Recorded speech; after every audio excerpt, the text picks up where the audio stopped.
خۆشەویستان خەمی پەروەردەیەکێکە لە خەمە هەرە گرنگەکانی ئێمە کە لە نێو پرۆگرامی ڕۆژێکی هەمیشە دەمانەوێت لایەنی پەروەردەیی کە جگەلەوەی ئێمە وەکو چەمک پەروەردە ڕۆژۆتە نێو هەموو بابەتانی کە لە نێو پرۆگرامەکەماندا هەیە بەڵام خەمی پەروەردەیی کە لە نێو ناوەندەکانی خوێندندا هەیە یەکێکە لەو خەمانی کە بە خەمی خۆمانی دەزانین لە هەر شوێنێکی ژا وەرکشۆپێک سیمینارێک بکرێت لەسەر پەروەردە بە خۆشحاڵیەوە ئامادە دەبین یاخود ناوەڕۆکی وەرکشۆپەکە دەهێنینە ئێرە و باسی دەکەین تاوەکوێەوە ئاگدار بن لە دوایین گۆڕانکاریەکە. وەرکشۆپێک تایبەت بوو بە مەترسیەکانی جەنگ لەسەر بواری پەروەردە، ئێمە ئەمە یان چۆن پەروەردە لە مەترسی بپارێزنی مەترسیەکان چین، جۆرەکانی و مەترسیانی کە لەسەر پەروەردە هەیە چین، خۆ ڕەنگە تەنها جەنگ نەبێ. ئێستا جەنگێکی تریش بەڕۆکی گرتوین جەنگی سوۆشیال میدیا و تەکنەلۆژیایە کە ئەمەش بۆ خۆی زۆر جار یان هەندێک جار بە خازانش تۆ دەتوانی بەکاری بێنی و هەندێک جاریش مەترسیە بۆ بواری پەروەردە. لەنێو وەرکشۆپەدا کە ڕخراوی دیالۆگ و کللتور ئەنجامیان داوە کۆمەڵێک پسپۆڕ و شارەزەی بواری پەروەردەیان هێناوە گفتوگویان لەسەر ئەو مەترسیانە کردووە. ئێمە ئێستا لەم پرۆگرامێ باسی مەترسیەکانەکەین، دیارترین مەترسیەکان چین، وڵاتانی کە بە جەنگدا تێپەڕیون لە بواری پەروەردەیە گەیشتون بەکوێ. ئێمە لە هەرێمی کوردستان و بە تایبەتر لە عێراقیشدا کە بە جەنگدا تێپەڕیوین جەنگ چکاری گەرێکی کرد لەسەر سیستەمی پەروەردەمان. ئەمانە و کۆمەڵێک پرسیاری تر ئاڕاستی میوانەکانمان دەکەین کە بە خوشحاڵیەوە زۆر بەڕێز دکتۆرە مەیسا عەباس کە بەڕێزیان پسپۆڕی ئەدەبیاتی ئینگلیزین لە بەغدا و پێما بێ هاتۆ زۆر زۆر بەخێر بێت، بەڕێز پیرۆ بۆسا کە بەڕێزیان ماستەریان هەیە لە زانستی ژینگەیی لە ئەفریقای باشوورەوە هاتۆ زۆر زۆر بەخێر بێن، بەڕێز کاک هێوار جەبار بەرپرسی بەشی پلاتفۆرمی ئەکادمی لە ڕێکخراوی دیالۆگ و کولتور کە هەڵساون بەرەو وەرکشۆپەکە زۆر زۆر بەخێر بێن. بەخێر بێن، سڵاتان لێبێ. بارم ڕۆڵی ترانسلێتەر و با بڵێن وەرگێڕەکەشمان بۆ ئەبینێت. کاکە با لە ئێوە جارە دەست پێ بکەین چۆن بیرتان لەوە کردەوە وەرکشۆپە بکەن. سەرەتا زۆر سوپاسان دەکەم دەستخۆشی بەرنامە جوانەکەتان لێ یەکەم، زۆر زۆر خۆشحاڵ بووم. پێم خۆشە سەرەتا کورتێک لەسەر ڕێکخراوی دیالۆگ کولتور باسکەم و شەڵاتی نەسەر پرۆژەکە.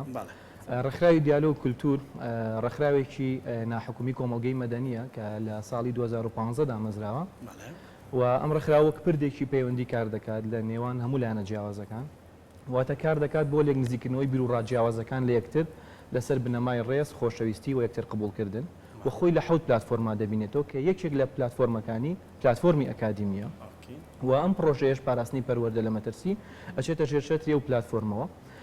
ڕاستیەکەی ئێمە ڕۆژ سوود لە ڕۆژە جیهانیەکان وەرەگرین بۆ ئەنجامدانی کار و چالاکیەکانمان و ڕۆژێکی جیهانی هەیە بە ناوی پاراستنی پەروەردە لە مەترسی کە ئەم ڕۆژە لە ساڵی 2020 لە لایەن نەتەوەی گرتووەکانەوە لە نۆینۆ وەکو ڕۆژێکی جیهانی ناسێنرا کە مەش واتای ئەوەیە نەتەوەی گرتوەکان درکیان بۆ کرۆ کە مەترسیەکی گەورە هەیە لەسەر پەروەردە بە شێوازێکی گشتی لە هەموو دنیاە و دیارترین ئەو مەترسیانەی کە لەم چەند ساڵی ڕابردووە ئێمە ڕوبەڕوومان بوانێ بە تایبەت بۆ کەرتی پەروەردە ڤایرۆسی کۆرۆنایە کە بە تایبەت لە کوردستانە زۆرێک لە خوێندنگە و زانکۆکان مەبووماوەیەکی زۆر داخرا و خوێندکارەکانمان دواکەوتن و ئەمە و چەندان مەترسی تریش کە شایستەی هەڵوێستا لەسەرکردنا ئێمە بۆ وەکو ڕێکخراوی دیالۆگ کولتور هەستین بە سازدانی زنجیرە وەرکشۆپێک لە نۆی 2021 و دەستمان پێکرد یەکەم وەرکشۆپ و لە 18 وەرکشۆپی پێنجەمان ئەنجامبا کە لەم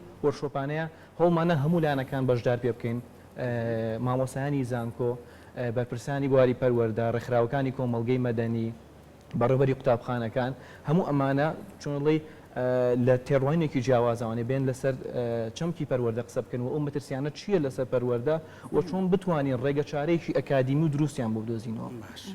وەرکشۆپی پێنجەم کە لەگەڵ ئەم بەڕێزانەکەمان جیاواز لە وەرکشۆپەکانی پێشەوە بوو کە ئێمە کۆمەڵە کەسانی ئەکادیمی لە حەوت نەتەوەی جیاواز بانگێشمان کردن کە کورد، عەرەب، ئەمریکی، پاکستانی، ئەفریقای باشوور، سویسری و تورک بەشداریان تیا کرد بۆ باسکردنی بۆچی ئەمانە نزیکێکیان هەیە لەگەڵ سیستەمی پەروەردەی ئێمە ئەمانە هەمووی کەسانی ئەکادیمین کە بڕوانامە و پسپۆریان هەیە لە پەروەردەیە و لە کوردستان ئاژین و بجگەلەوە خاوەنی باگراوندێکی نێودەوڵەتین بۆ نمونە هەریەکە و لە وڵاتێکی جیاوازە و پەروەردەی وڵاتەکەی خۆی چۆن بووە و چۆن بتوانین ئەو شێوازە لە کوردستانە تەطبیقین بۆی بەرەو پێش چێت ینی بۆ مەبەستە وەرشۆپ پێنجەمان جیاواز بوو لە وەرشۆپەکانی پێشوو و جگەلەوە ئێمە ناوی ئێمە دیالۆگە ینی هەوڵمان دیالۆگێک لە نێوان ئەو نەتۆ جیاوازانەیە دروستکەین و گفتوگوۆیە بکەیت لە نێوان زۆر باشە دەستان خۆش بە هیوای بەردەوامی دڵنیام کە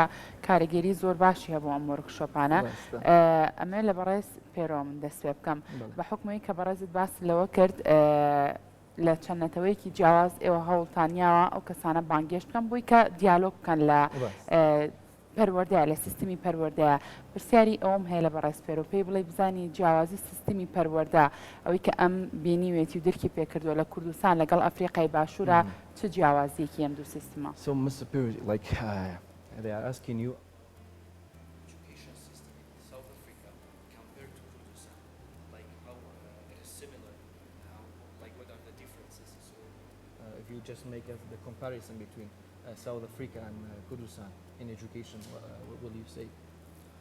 All right. In South Africa, we also have government education, which has got its problems.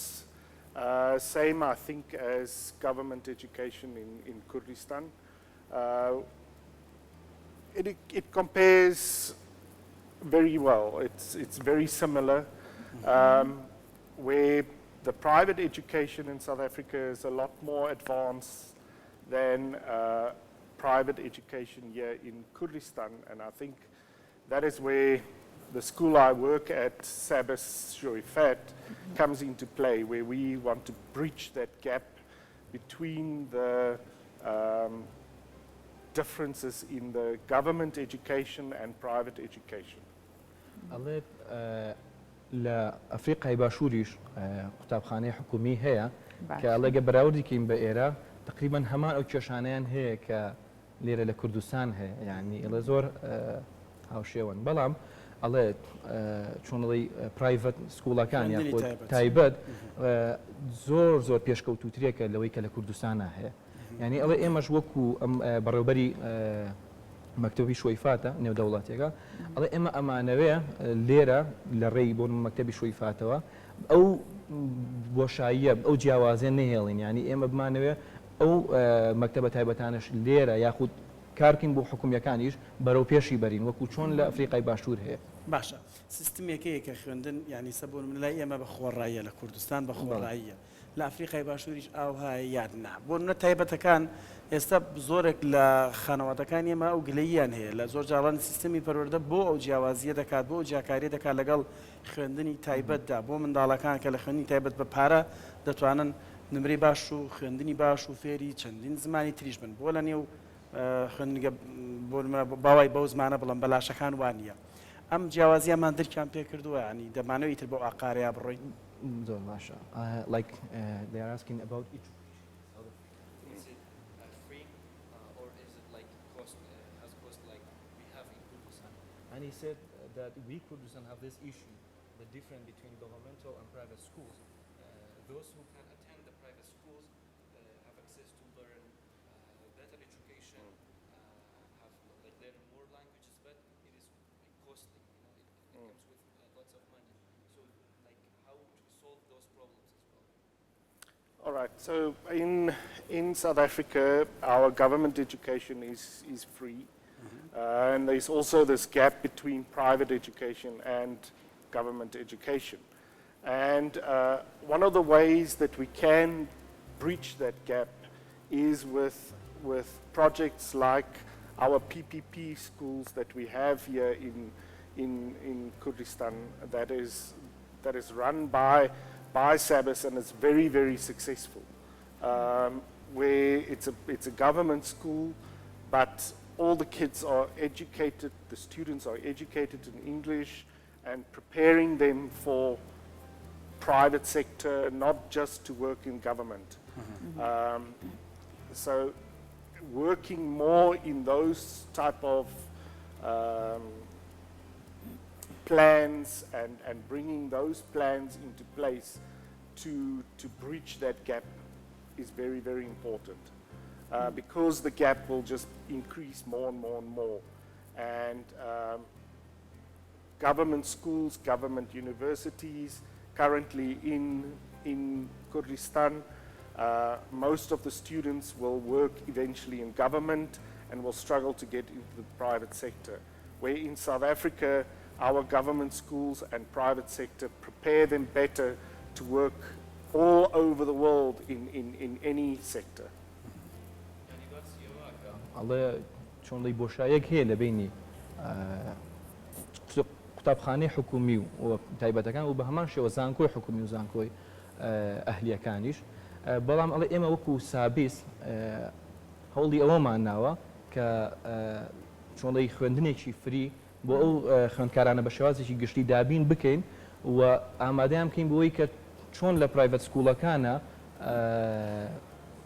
چانسی ئەویان هەیە ئیشی باشتریان دەستکەوێت و کاری باشتریان دەستکە ئێمەش ئەمانەیە بە هەمان شێواز بێ ئەڵێ ئەبینین لە کوردستان ئەوانەی کە لە حکومیە ئیشەکان لە حکومی ئەخوێنن چ لە زانکۆکان یا لە ئینەکان چانسی کەمتریان هەوەی کە لە کۆمپانیا نێودەوڵەتیەکانە ئیش بکەن یان لە پرایڤەت سێکتەرە بەڵام ئێمە ئەڵێ ئەمانەوێت ینی لە ڕێی مەکتەبەکەمانە بۆ شێوازە بین و ئەو بۆشاییە پڕکەینەوانێ زۆر باشە دەستیان خۆش بێ بابینە لای دکتۆرە مەیسا ئەویش بە خەراتنیەکەین سەر چاوان باز لەوە بکەین عێراق ڕوبەڕووی جەنگ بۆتەوە بەداخەو میملانی جەنگ بۆتەوە جەنگ چ کاریگەریەک و چ مەترسێکی لەسەر پەروەردە جێهێشتووە لە عێراقا Doctor, they are asking you about like we in Iraq we have faced many wars. Yes. So how those wars affect education? Yeah. We have been in war for long years. Like since 1980, we have been in war. I think this war never stopped. Though it stopped in like last war we had was 2003, but the consequences of the war continued until now. And war definitely affected so much, drastically affected the education sector. For example, before 1980, Iraq was like zero in illiteracy, according to the reports of the UNESCO. Also, the higher education in Iraq was so much equal to higher education in Europe and America. But after the war, after Iraq-Iran war, education started to deteriorate. And then, after 1991 and the blockade years, even the importing books was forbidden. Our universities depended on books relating to the time prior to 1990. So that created a gap between us and the world concerning scientific development and advancement. And of course, what happened in like 2003 and afterwards, civil war, those years of unrest, political unrest, and then definitely what comes in the time of Daesh or ISIS, let us say, of course, damaged a lot of educational facilities and educational institutions. Schools were damaged completely. Universities, of course, in 2003 war, many universities were destroyed. A lot of libraries were destroyed. I remember my university, Baghdad University College of Arts. We visited the university after the war, and we found that the library of the higher education, higher studies, was destroyed completely. It was bombed, and everything was gone. So, of course, education was affected completely after all these wars. There were, good people who tried to save some educational facilities, but of course these were like simple examples, and they could not do, they couldn't save a lot. But for example, I can remember Mrs. Alia Baqir from Basra. She was a librarian, the chief librarian in Basra University library, and she was able to save like 30,000 books. She took them to her own house and saved them from being stolen or destroyed during the war. But these are individual examples, and they are not very minor, and they do not help. Okay.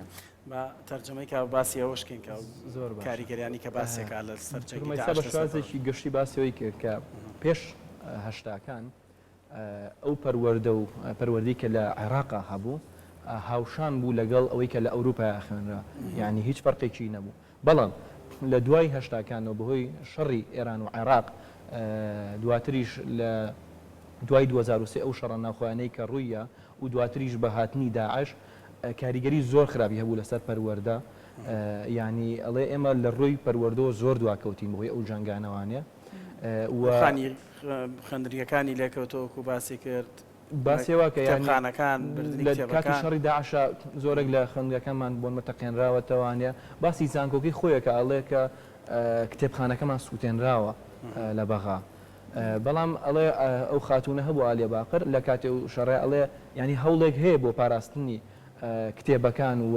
پەروەردە بەڵام هەوڵێکە چۆنڵی لاوانێ زۆر کاریگەری نەبێت بەرچاو ئەو هێرشە گەورەی کە هەیە لە شەڕەکانە ئەڵێ هەوڵیاوە بۆن 30,000 بووک پاراستوێتی لە ماڵەکەی خۆیە بۆی نەسووتێنرێ بەڵام بەڵێ بە شوازێک گشتی بۆ ئەو شەڕانۆ ئێمە زۆر دواکەوتون لە پەروەردە باشعنی ئەو دواکەوتنە تەواو ئەمەوە پرسیارە لە دکتۆر مەیسا بکەی ئەو دواکەوتنای جەنگیان ئەو کاریگەری جەنگ بە تەواوەتی وای کردووە لە پرۆسی پەروەردە ئێمە لەم چەند ساڵێ بڵێن زیانێکی زۆر گەورەمان کردووە یان نەخێرشان بەشانی جەنگی پەروەردە هەر بەردەوام بوو.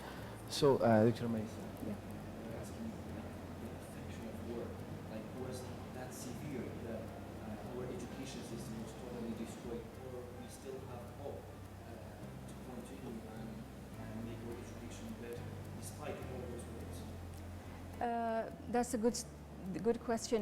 Well, I think we are now doing well, despite all these wars, of course, despite all that damage and war. Still, education is doing well. I think there are good people here and there in our own institutions, in our own universities, in our own ministries. I mean, Ministry of Higher Education and Education in Baghdad, and also here in Kurdistan region. They are doing well. They are trying to push the wheel, let us say, the wheel of education forward, and they are trying to support a lot. They are trying to introduce new methods and new pedagogical procedures into our own system. They are also providing us with new books and research. They have opened lots of platforms for teachers in order to learn and in order to develop. But still, because we are living in a politically unstable country, still we are facing challenges. Usually, time of peace give people that space in order to develop. But when you are like living in a place which is not stable, every now and then we have, an attack from ISIS. Every now and then we have some extremists doing some problems. So we are not safe completely, We need really peace in order to develop completely and feel happy about it. But still, we hope for better future, of course. زۆر باشە. مان باشە یعنی ئەوە نیە بڵێن زۆر خراپین لەبەرەوەی کەسانی دڵسۆز هەیە لێرە لەوێ کە هەوڵی پاراستنی پەروەردە ئەیەن و خزمەتێکی زۆرەکەن بەڵام ئەڵێ ئێمە بەهۆی ئەوەی کە لە شوێنێک ئاژین کە ناجێگیرە لە ڕووی سیاسیەوە لەبەرەوەی ئەکرێت لە هەر دەقەیەکا بێ بۆ شتێکی و داعشمان لێ دروست بێتەوانێ یاخود بینە قوربانی هێرشێکی تری تیرۆریستی بۆ ئەڵێ ئێمە هەمیشە لەو مەترسیان کە ینی جیاواز لە وڵاتانی تر لە بارێکی ئاسایی وایە نین کە بتوانین زۆر بە ئاسانتر و باشتر کار بکەین لەسەر پەروەردەمان بەڵام ئەڵێ هێشتا هیوامان هەیە کە بەرەو باشتری بکەین و هەوڵی زیاتر بین بۆ پاراستنی پەروەردە. زۆر باشە بینۆ لای بەڕێز پێرۆ پرسیاری ئەوەی ئاراستە بکەین ئێمە کە باز لە پەروەردەکەین بە تەنها پەروەردە هەموو ئەرکەکەیەکەوتە سەر مامۆستا بەڕێزەکان لە ناو هۆڵەکانی خوێندنە خود نەخێر ئەرکی پەروەردە کەوتە سەر شانێکی تر. So he's asking you about teachers are responsible to give a proper education, or the whole community are responsible, the students also are responsible. No, definitely. Everyone is responsible. The whole community, families, teachers, the government, everything. Everyone should be involved. We have just, as a school, sent a letter to the Minister of Education, where we have picked up issues where alcohol, cigarettes, vaping is available to students from the ages of 13. And we are suggesting to start a community project with the police to educate the people, to bring in laws that's a little bit more strict, to just get all of the immorals and the normal values back to the community that is so important to Kurdistan.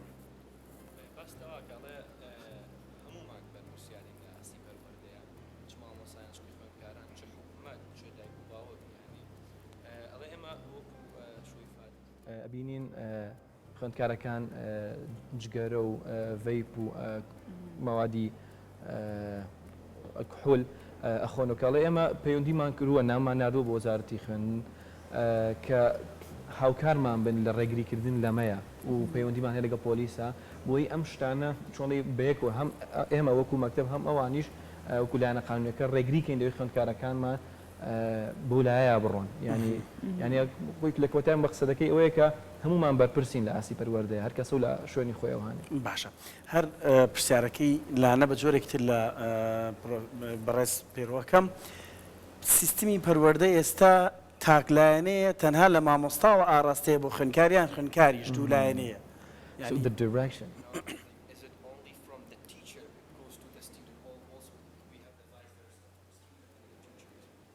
Yes, definitely from the student to the teacher as well. One of our main priorities in our school is our SLO, Student Life Organization, where this pillar of the school is so important with educating the community from the student side, bringing the whole community together. خوێندکارەکانیشمان ینی ئەوە نەبێ هەر لە مامۆستا بۆ خوێندکار بەڵکو خوێندکارەکانیشمان ئەو دەورە ببینن کە ڕۆڵیان هەبێت لە چاکسازی کۆمەلگاکەیە لە ڕێگەی ئەو کڵەب و ئەو چالاکیانەوە کە ئیکەن ینی ئەوانەی خوێندکارەکانیش بەشداری پێ بکەن هەم سوودیان هەبێت بۆ مامۆستا هەم بۆ کۆمەلگاکەش ینی لەوانیشەوانێ پەروەردە جارێکتر بگوازرێتەوە زۆر باشە کاکەێوارەمە ئەم پرسیارانم ئاراستی بەڕێز بکەم لە کاتێکا ئێوە کە ئەم کەم و کوڕیانی پەروەردە درکتان پێکرد و پێگەیشتون هیچ ڕێگە چارەیەکتان دۆزیوتەوە لە مۆڕکشۆپە بۆ باشترکردنی سیستمی پەروەردە لە کوردستان ئێمە لەم وەرشۆپانەیە هەموو کەسانی کە بانگێشمان کردووە ئەو بابەتی کە باسیەکە ئەم باسی مەترسیەکە بۆ نمونە یەکێک لەو مەترسیانێکە هەیە تەکنۆلۆژیا تەکنۆلۆژیا غەڵەت بەکارهێنانی تەکنۆلۆژیا بۆ منە مەترسیە ئەوان باسی ئەویان کرد بۆن کەسانی پسپۆرمان هێناوە کە چۆن تەکنۆلۆژیا بە شێوازێکی دروست بەکار بێنین تاوکو سوودی هەبێ بۆ کەرتی پەروەردە بۆ خوێندن ینی ئێمە هەوڵمانەوە ئەو کەسانی کە دێن کە باسی مەترسیەکەن بە هەمان شێوە چارەسەرەکەش ینی ئێمە ئامانجیشمان ئەوەیە لەم وەرشۆپانەیە ئێمە هەموو ئەوانەی کە بەشدار بوو مەقالەیان لێ وەرەگری مەقالەکانیشمان وەرگرتووە کە ئەیکین بە کۆنووسێک بڵاو یەکەینەوەی دوای ئەین بەلایانی پەیوەندیدار و هەموو ئەو لایەنی کە بەشدار بوون پەروەردە لەگەڵتان بوو لەم بابەتەیە پەروەردە لارێمی وەڵی پرۆژەکە پرۆژەی ڕێکخراوە بەتەنیا بەڵام کەسانی بەرپرسی بواری پەروەردەمان بەشدار پێ کردووە لە وەرشۆپەکانە کە وەکو سپیکەر بەشدار بوون ئەجیناوەکو ئەنجامدان و ڕێخستنی هەمووی لەسەر ڕێکخراوی دیالۆگ کولتور بووە. دوایین پرسیارم لە دکتۆر مەیساب بۆ بکەی لەسەرەوەی کە خۆی سە لە هەرێمی کوردستانە جەنگ نییە ینی بواری پەروەردەش خۆیان بەزیندوێتی بینیوانە لە چه ئاستێکتا دەبینەوە لە سەرتا قسەکانیش ئاماژەی بەوە کە جیاوازێکی ئەوتۆ نییە لە بینی خوێندن لێرە و لە وڵاتانی تریشدا بەڵام بەگشتی ئایندەی پەروەردە چۆنە بینێت لە عێراق و هەرێمی کوردستان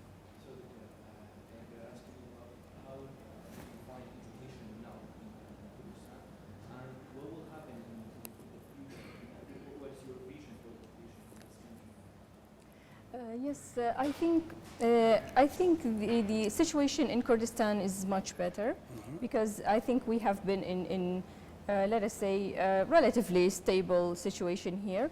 I think, as I said, there is some advancement.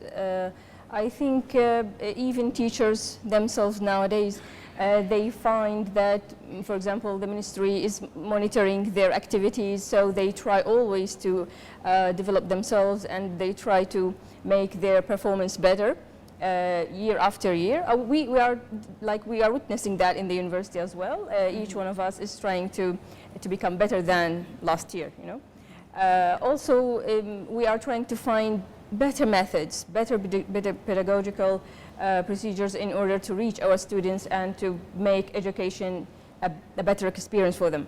But still, like always, there are some obstacles. For example, what happened here, like the problem or the crisis of the salaries for teachers, and sometimes there were uprisings, sometimes the doors of universities closed for some time. I think last year, for a long time, University of Soleimani didn't go on smoothly in their, you know, like in their, I don't know, like education wasn't so good. Like the situation of education wasn't so good last year. I think this year also we have some problems. So, as I said, if we don't solve political problems completely, education will continue to suffer. Though we are advancing, but these obstacles, you know, take us backward every now and then. And that's the problem like here in Iraq in general, in Iraq and Kurdistan. Voilà. We are going forward and then we also go backward a little bit. We go forward and then backward. So this is need to be solved. بس شواکە ئەڵێ کە لە کوردستانە بە حکمەوەی کە بارودۆخێکی سەقامگیرتر هەیە پەروەردە لێرە باشترێکەوە چانسی باشتری هەیە بەڵام ئەڵێ ئێمە هەمیشە لێرە لە عێراقا لەبەرەوەی ئەترسین بۆ نمونە شتێک ڕووبە هەمیشە ئەو ترسەمان هەیە کە بربەسمان بۆ دروست بێ بەڵام ئەڵێ ینی ئێستا لە کوردستانە زۆر باشترێکە لەبەرەوەی ئەڵێ وەزاری خوێندنی باڵا چۆنڵی چاودێری زانکۆکان و خوێندنگاکانەکەن و مۆنیتەری مامۆساکان ینی چاودێری مامۆساکانەکەن ئایا چالاکیان چۆنە بۆ خوێندکارەکان یعنی ئەڵە بەو شێوازە بڕوا ینی زۆر باشترە بین بەڵام ئەڵێ لە کۆتاییە لەبەرەی وڵاتێکی جەنگمان زۆر ڕوبەڕوە بێتەوانێت هەمیشە بربەست و مەترسیەوەمان هەیە کە پێش نەکەین یعنی ئێڵێ هەمیشە هەنگاو ئەنین بۆ پێشەوە بەڵام هەمیشە بربەستێکش دروستە بێ کە مانگارێنێتەوە دوا زۆر باشە دەستان خۆش بێ سپاس و ئامادەبوونتان دڵنیام ئەم وەرکشۆپانە کاریگەری ئەرێنی زۆر باش جێڵە لەسەر سیستمی پەروەردەی کوردستان دووبارە سوپاسانەکەین سعباس پسپۆڕی دەبێتی نزی بەڕێز پیرۆ بۆسا ماستەر لە زانستی ژینگەیی بەڕێز هێڤار جەبار بەرپرسی بەشی پلاتفۆرمی ئەکادمی لە ڕێکخراوی دیالۆگ و کەلتور زۆر سپاس دەستان خۆش بێ دووبارە سپاس بۆ ئەو خەمەی کاوانەڵان گرتو هیوادارین لایەنی پەروەردە و لایەنی پەیوەندیدار ئەم دەرەنجامانەی کە لەم وەرکشۆپەیە هەیە وەری بگرێت و لێکدانەوە و پاش بەدەداچوون دەرەنجامەکانی ببینین لە بواری پەروەردەیە